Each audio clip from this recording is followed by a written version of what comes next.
In the antique world, it's so often said how important an original box can be, and in front of me I have two very similar objects with their original boxes, which is really remarkable in its own right. But let me just show you these boxes, because they're almost as special as the objects inside, and they're beautifully clad in this really coarse material, which is actually stingray skin, and it was really widely used in the 18th century for jewellery boxes, and you can see why, because it's in almost perfect condition. And if we open it up, inside we have this beautiful gold chatelaine and etui.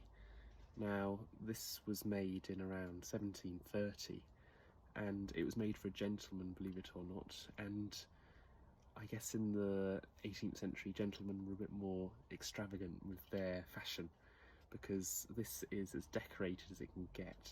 And we can see it's decorated with all sorts of scenes of dancing figures. And these top two sections here, one would have been for smelling salts and perhaps a thimble, but it's a lovely object, and this is remarkable in its own right. But then in this box here, we have another one.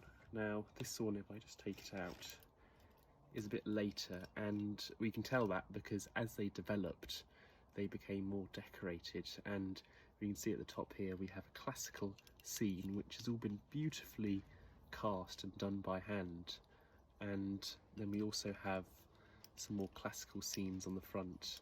And this section here is called the etui, and now it's pretty much empty, but it would have had a little pencil, some knives and forks, anything a chap would need on his day-to-day life in the 18th century. It's a remarkable survival, and it's lovely to see two, both in their original boxes.